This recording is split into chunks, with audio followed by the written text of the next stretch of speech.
जय श्री श्याम। आप सभी का स्वागत है मेरे इस नए वीडियो पर।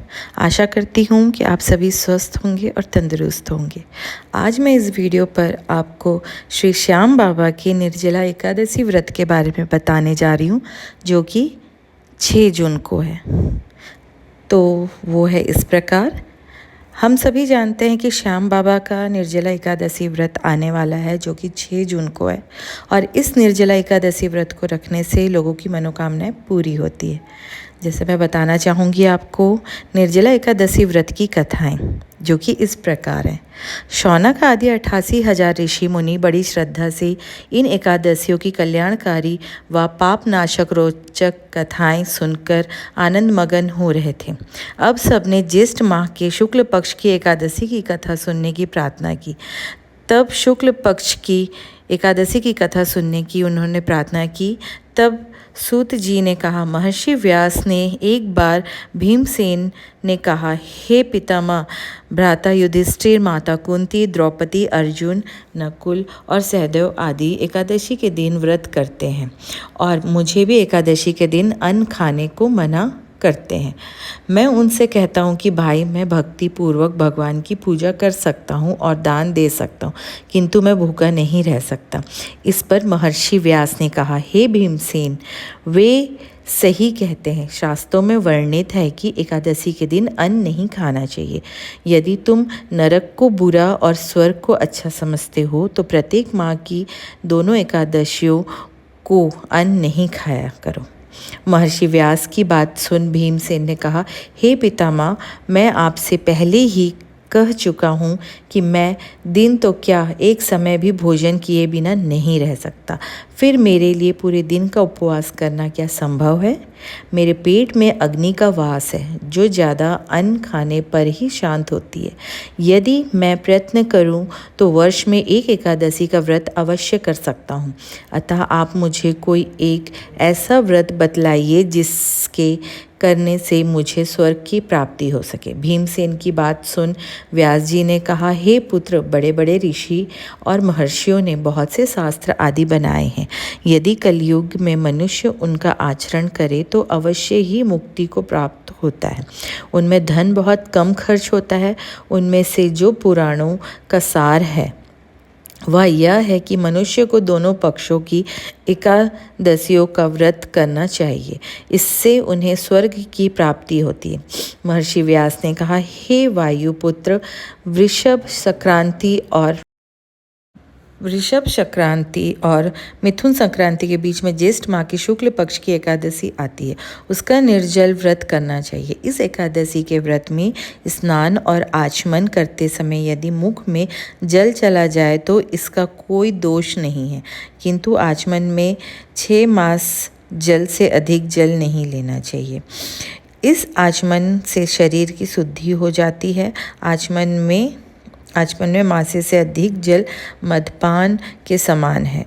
इस दिन भोजन नहीं करना चाहिए।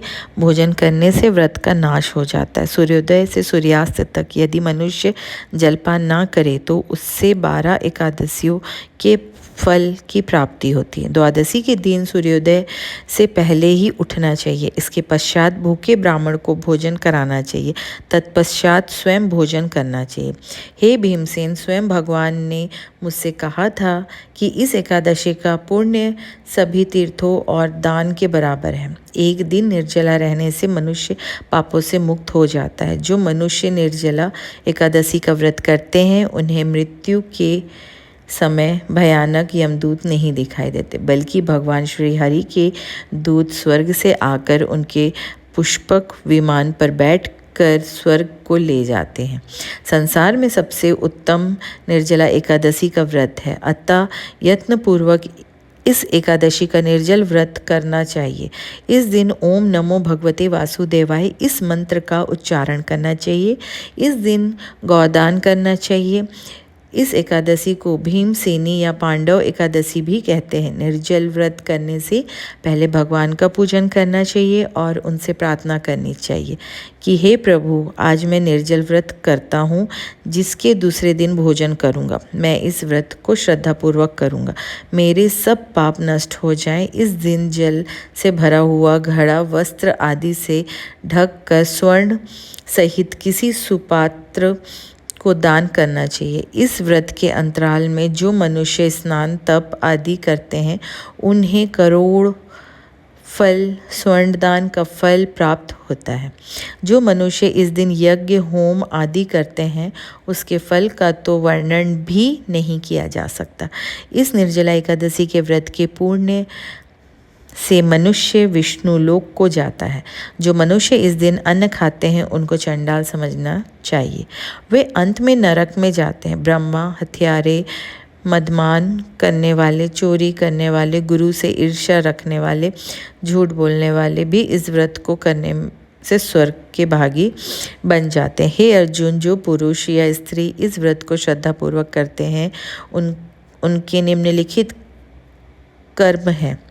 उन्हें सर्वप्रथम विष्णु भगवान का पूजन करना चाहिए, तदुपरांत गोदान करना चाहिए। इस दिन ब्राह्मणों को दक्षिणा देनी चाहिए। निर्जला के दिन अन्न, वस्त्र, छत्र आदि का दान करना चाहिए। जो मनुष्य इस कथा का प्रेम पूर्वक श्रवण करते हैं तथा पठन करते हैं वे भी स्वर्ग के अधिकार हो जाते हैं। तो आप लोगों ने इस वीडियो पर निर्जला एकादशी व्रत के बारे में जाना, जो कि है श्याम बाबा की निर्जला एकादशी व्रत। और ये निर्जला एकादशी व्रत है 6 जून को। तो आप सभी से अनुरोध है कि आप लोग स्वस्थ रहिए, तंदुरुस्त रहिए। और मेरी वीडियो मैं यहीं पे समाप्त करती हूँ। जय श्री श्याम। और मैं इसी वीडियो पे आपको निर्जला एकादशी पूजा की विधि में बताती हूँ। निर्जला एकादशी के दिन सूर्योदय से पहले आप उठ जाएं और उसके बाद आप नहाकर साफ़ सुथरे कपड़े पहनकर, फिर स्नान करके साफ़ सुथरे कपड़े पहनकर व्रत का संकल्प लें। इसके बाद विधि विधान भगवान विष्णु की पूजा करें। साथ ही इस मंत्र का जाप करें, ओम नमो भगवते वासुदेवाय नमः। उसके बाद रात के समय दीपदान करें और साथ में पीले फूल और फल भगवान को अर्पित करें। इसके बाद शाम में फिर से भगवान विष्णु की विधि विधान से पूजा करें और भजन कीर्तन करें। फिर अगले दिन सुबह उठकर स्नान कर श्री विष्णु भगवान की पूजा करें और ब्राह्मणों को भोजन कराएं। निर्जला एकादशी में जल से भरा कलश दान करना बेहद शुभ माना जाता है, इसलिए ब्राह्मणों को जल का दान जरूर करें।